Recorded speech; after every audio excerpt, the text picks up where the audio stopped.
હવે જો આપણે નવું ચેપ્ટર 14 નું શીખવા જઈ રહ્યા છે પ્રાયોગિક ભૂમિતિ.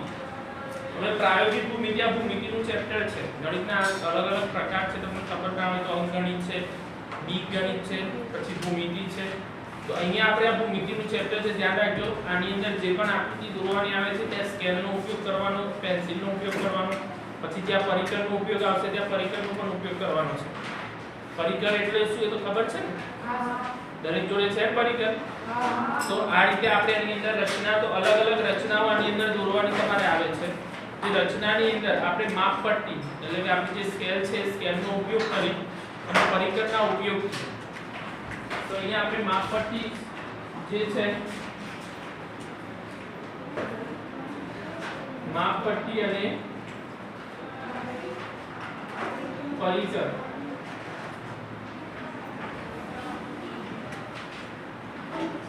ઉપયોગથી, તો માપપટ્ટી અને પરિકરના ઉપયોગથી અલગ અલગ રચના કઈ કરવાની છે એ આપણે અહીંયા જઈએ તો જો એની અંદરથી આપણે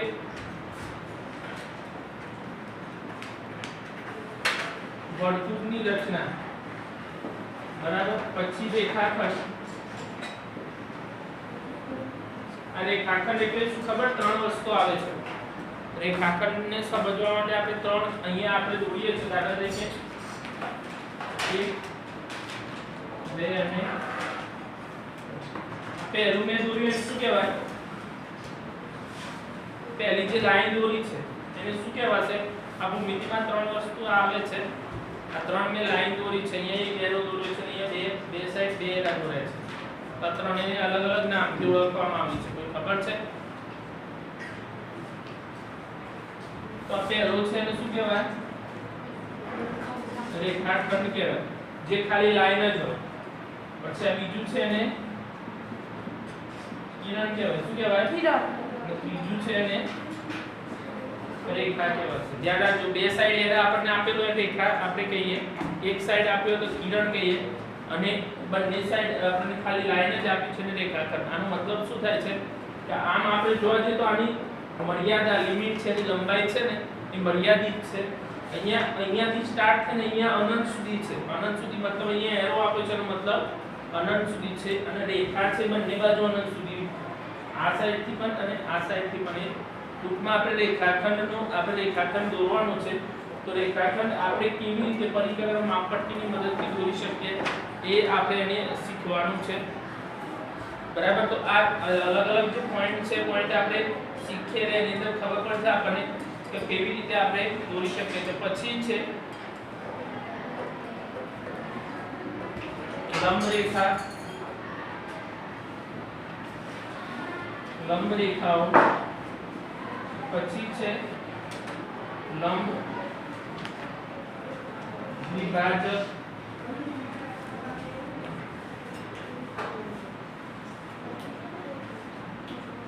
રચના,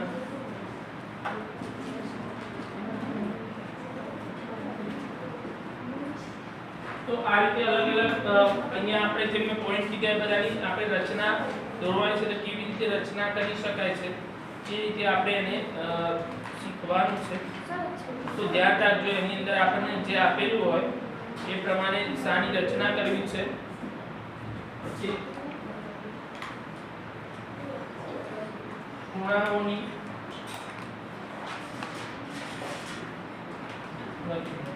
બરાબર. તો લંબ દ્વિભાજક, લંબ દ્વિભાજક એટલે બે સરખા ભાગ. દ્વિભાજક એટલે એના શું કોઈ પણ આપણને આપે ને બે સરખા ભાગ કરવાના છે, તો એને આગળ આપણે લંબ દ્વિભાજક. તો આની આ રીતે કેવી રચના કરી શકીએ છે એ આપણે એની અંદર શીખવાનું છે. તો ધ્યાન રાખજો કેવી રીતે. વર્તુળ, વર્તુળ એટલે શું ખબર છે? આપણે પહેલા વર્તુળ વિશે શીખતા જઈએ કે વર્તુળની રચના. તો વર્તુળ તમે જોયેલું છે ને? વર્તુળ આની અંદર આપણે આગળ છઠ્ઠામાં જ આવતું હતું. વર્તુળ વિશે તમને ખબર હોય. વર્તુળમાં શું શું આપણે લઈ શકીએ? આ વર્તુળની રચના કરીએ. અહીંયા આપણે વર્તુળ આપણને આપેલો હોય, આ વર્તુળ દોરીએ. આને શું કહેવાય? હા, બિંદુ તો કહેવાય, પણ વર્તુળ માટે એને શું કહેવાય?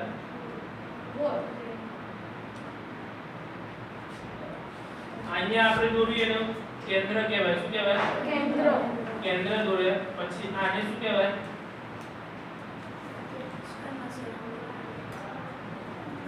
ત્રિજ્યા કહેવાય શું કહેવાય ત્રિજ્યા વર્તુળના કેન્દ્રથી અહીંયા સુધીની ત્રિજ્યા કહેવાય તો આ રીતે અલગ અલગ જો આની અંદર આપણે તમે ભણેલા છે કે ચેપ્ટર છે જો હા સર ચેપ્ટર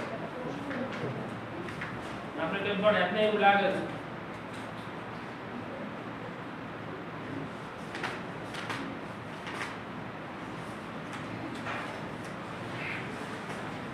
ભૂમિતિના પાયાના ખ્યાલો વાળું ચેપ્ટર છે ને હા સર એમાં રેખા રેખાખંડ આ દરેક વિશે આપણે ભણ્યા ચોથું ચેપ્ટર હતું એમાં આપણે આ ભણ્યા હતા એમ તો વર્તુળનું કેન્દ્ર છે વર્તુળની ત્રિજ્યા છે પછી આ રીતે હોય એને શું કહેવાય વ્યાસ કહેવાય આને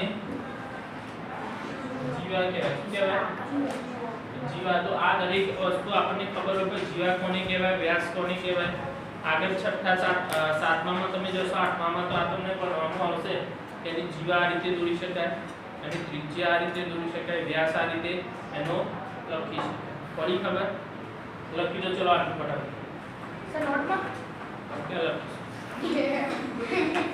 જલ્દી ફટાફટ સર વર્તુળ દોરવાનું આ બધું જ લખો જે બોર્ડમાં જેટલું તમને લખ્યું છે બધું લખી દો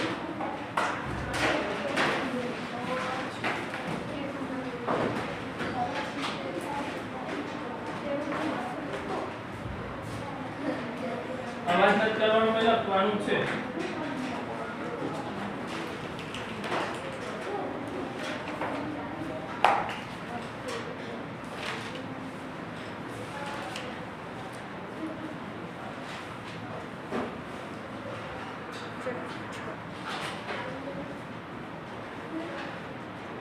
હવે જો સ્વાધ્યાય 14.1 ની અંદર આપણે જોવાનું છે તો સ્વાધ્યાય 14.1 ની અંદર વર્તુળની રચના છે કે વર્તુળની રચના પરિકર અને માપપટ્ટીથી આપણે કેવી રીતે દોરવાની છે તો અહીંયા આપણને કીધું છે કે 3.2 સેમી ત્રિજ્યા વાળું વર્તુળ દોરો 3.2 સેન્ટીમીટર ત્રિજ્યા આપણને આપી છે 3.2 સેન્ટીમીટર હવે ત્રિજ્યા એટલે શું એ તમને ખબર છે મેં અહીંયા લખ્યું છે કે ત્રિજ્યા ક્યાંથી હોય તો વર્તુળના કેન્દ્રમાંથી અહીંયા સુધીનું જે અંતર છે એને ત્રિજ્યા કહેવાશે તો દરેકે માપપટ્ટી હવે ધ્યાન રાખજો તો માપપટ્ટી ઉપર તમારે પરિકરનો અણીવાળો છેડો છે એ 0 ઉપર મૂકી દેવાનો અથવા એક પછી આગળ ટૂંકમાં આપણે છેડા ઉપર માપપટ્ટીના છેડા ઉપર પરિકરનો અણીવાળો છેડો તમારે મૂકી દેવાનો છે કેવું શું કરવાનું છે એને મૂકી દેવાનું અને પછી પેન્સિલ વાળો જે છેડો છે એને તમારે કેટલો લેવાનો તો 3 પછી 2 તમારે લાઈન એની અંદર જો આપણે માપપટ્ટીમાં શું હશે 1 અને 2 વચ્ચે તમને 10 લાઈન આપેલી હશે કેટલી લાઈન હશે 10 લાઈન એમાં 5 લાઈન પાંચમી લાઈન હોય એ થોડી મોટી હોય તમે માપપટ્ટી શાંતિ જુઓ છો તો તમને ખબર પડશે 12 સેન્ટીમીટર ની માપપટ્ટી હોય જેની જોડે તો એની અંદર તમે જોશો કે આપણને 1 અને 2 વચ્ચે 10 લાઈન આપેલી હોય અને એમાં પાંચમી લાઈન મોટી આપેલી હોય તો એમાં ધ્યાન રાખવાનું તો તમારે શું લેવાનું છે 3 પછી 2 લાઈન સુધી લેવાનું પેન્સિલ ક્યાં સુધી લેવાનું 3 પછી 2 લાઈન સુધી તમારે એને લેવાની છે અને પછી આપણે તો પહેલા તો અહીંયા આપણે કેન્દ્ર નક્કી કર્યું વર્તુળનું કેન્દ્ર આપણે એ નામ આપી દીધું શું નામ આપી દીધું વર્તુળનું કેન્દ્ર એ લીધું આપણે હવે શું કહેવાનું છે તો 3.2 સેન્ટીમીટરની ત્રિજ્યા લેવાની એમ ત્રિજ્યા કેવી રીતે લેવાની મેં તમને શીખવાડ્યું હવે તમારે શું કરવાનું પરિકરનો અણીવાળો છેડો એ ઉપર મૂકવાનો કેમ મૂકવાનો એનો મતલબ શું આ બિંદુ આ કેન્દ્ર એટલે આ બિંદુ ઉપર તમારે પરિકરનો અણીવાળો છેડો મૂકવાનો છે અને પછી તમારે એને ગોળ વર્તુળ દોરવાનું અહીંયા મૂકી આ રીતે તમે એને વર્તુળ દોરી દો તો અહીંયા આ થઈ જશે વર્તુળ બરાબર આ રીતે આપણે 3.2 સેન્ટીમીટરની ત્રિજ્યા અહીંયા આપણે લખી દઈએ 3.2 સેન્ટીમીટર તો આ વર્તુળ થઈ ગયું એમાં આપણે પોઈન્ટ લખવા હોય તો પોઈન્ટ લખી શકીએ કે વર્તુળનું કેન્દ્ર A લો વર્તુળનું કેન્દ્ર A બિંદુ લો પછી જો 3.2 સેમી ત્રિજ્યા લઈ કોની મદદથી પરિકર અને માપપટ્ટીની મદદથી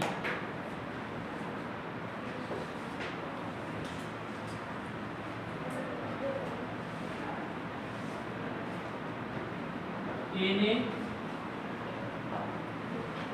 કેન્દ્ર ગણી વર્તુળ દોરો.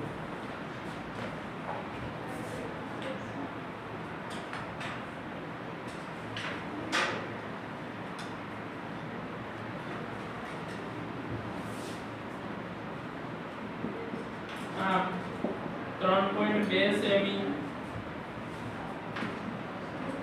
નો 3.2 સેમી ત્રિજ્યાનો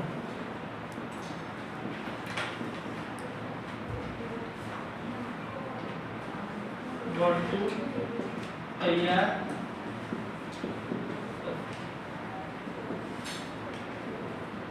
બરાબર. તો આ રીતે તમારે એને દોરવાનું છે. બીજો છે એક જ કેન્દ્ર O લઈને 4 સેન્ટીમીટર અને 2.5 સેમી ત્રિજ્યાવાળા બે વર્તુળ દોરો. કેન્દ્ર એક જ લેવાનું છે. O કેન્દ્ર લેવાનું છે આપણે. તો એની અંદર જો અહીંયા આપણે બિંદુ O મૂકી દીધું અહીંયા અને કેન્દ્ર O લઈ લીધું. હવે પહેલા આપણે શું કરીએ, જે રીતે મેં તમને કીધું એ રીતે પરિકરનો અણીવાનો છેડો આપણે સ્કેલના જે આપણે છેડો છે છેડા ઉપર મૂકીશું અને કેટલી સેન્ટીમીટર માપ લેવાનું છે 4 સેન્ટીમીટર. કેટલું લેવાનું છે 4 સેન્ટીમીટર માપ, એટલે કે ત્રિજ્યા લેવાની તમારે અને ત્રિજ્યા લઈ પછી 4 સેન્ટીમીટર નો વર્તુળ દોરવાનો છે. તો એ રીતે આપણે એને વર્તુળ દોરીએ. દાખલા તરીકે આ 4 સેન્ટીમીટર માપ આવ્યું.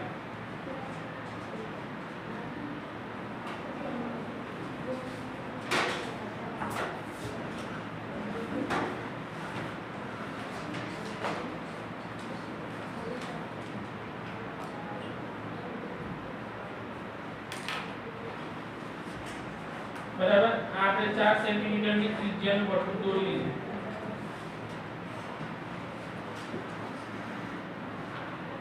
હવે પાછું શું લેવાનું છે, તો 2.5 સેન્ટીમીટર ત્રિજ્યા તમારે માપપટ્ટીમાં લેવાની.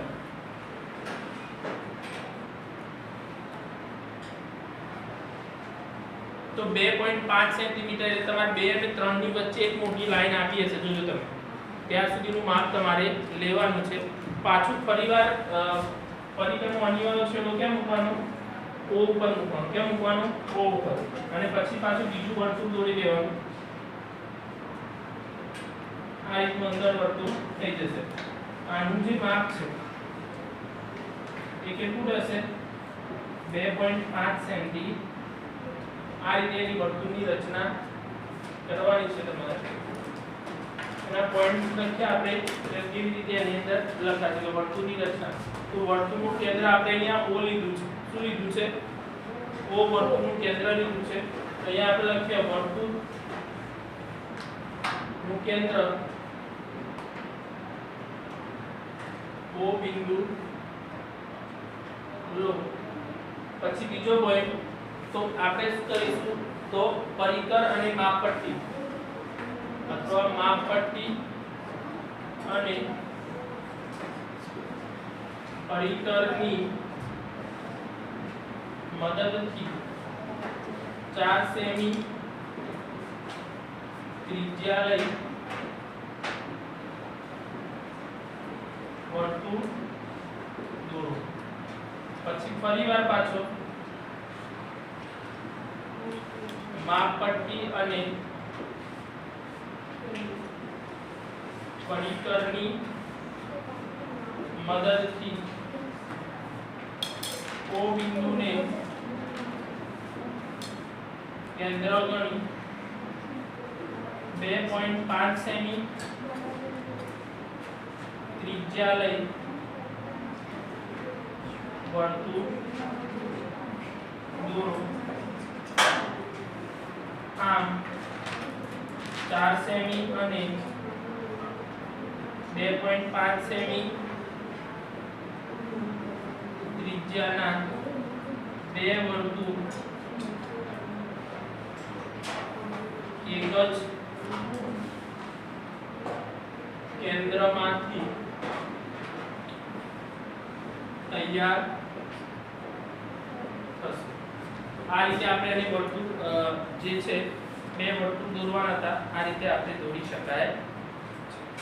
લખી દો ચાલો.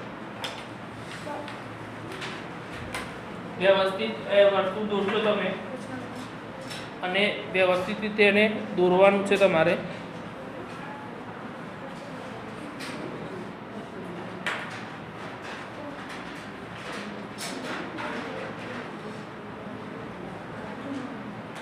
સ્પીડ રાખજો, 5 મિનિટ રવા દે પછી કાઢી નાખીશું.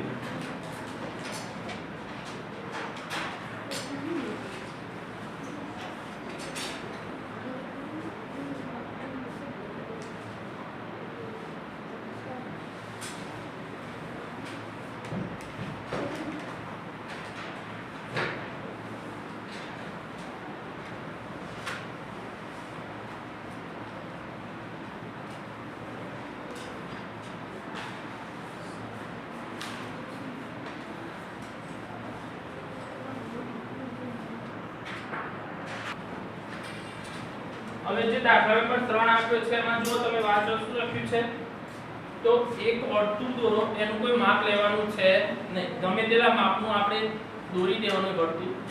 પછી એની અંદર કોઈ પણ બે વ્યાસ દોરો. વ્યાસ એટલે મેં તમને લખાવ્યું વ્યાસ કોને કહેવાય. દાખલા તરીકે અહીંયા એક વર્તુળ આપણે દોરી દઈએ છે, બરાબર. એક આ વર્તુળ દોરી દીધું આપણે.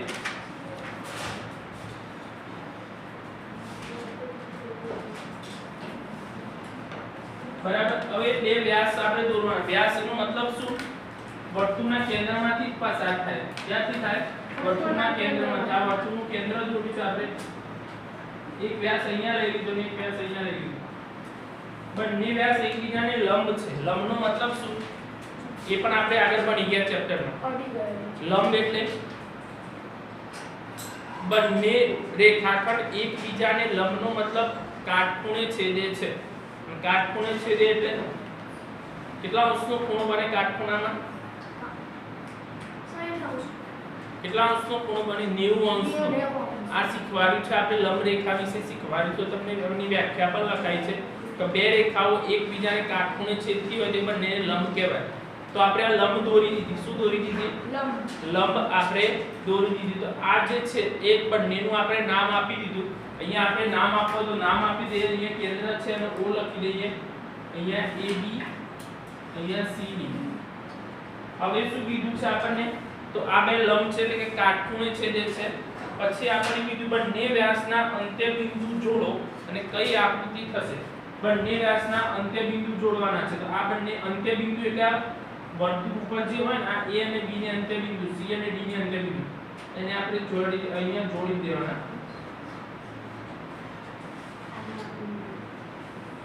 તો કેવી આકૃતિ બની? અંદર ચોરસ બનશે. શું બનશે? ચોરસ આકૃતિ બને છે. જો બંને વ્યાસ પરસ્પર લંબ હોય તો કઈ ચોરસ બને છે? તો આપણે લખી દેવાનું બંને લંબ હોય તો ચોરસ બને. તો આપણે અહીંયા લખી દેવાનું કે કોઈ પણ માપનું વર્તુળ દોરો. પછી લખવાનું વર્તુળમાં બે લંબ વ્યાસ દોરો અને તેનું AB અને CD નામ આપો. બંને વ્યાસના અંત્યબિંદુઓ જોડો. બરાબર. તો આપણે બંનેના અંત્યબિંદુઓ જોડો. બંનેના અંત્યબિંદુઓ જોડતા ચોરસ આકૃતિ બને. કેવી બનશે? ચોરસ આકૃતિ બને. પડી ગઈ ખબર? આ રીતે આપણે એના અંત્યબિંદુ જોઈ અને પછી એને દોરી શકાય છે. આટલા સુધી લખી દો તમે. ચલો બાકીનું પછી આપણે તમને શીખવાડીશું. આ તો મેં લખાયું પરીક્ષામાં છે તો લખવાનું હોય. આ લખવાનું છે. જે વસ્તુ આપણે દોરી છે એ વસ્તુ લખવાની છે, બીજી નવી કોઈ છે નહીં. જેમ જેમ આપણે દોરતા જઈએ એમ એમ એને લખતું રહેવાનું છે, જે પણ આપણને આપેલું છે એ પ્રમાણે. આ બીજા લખાયું તમારે? હા. હા ના સર.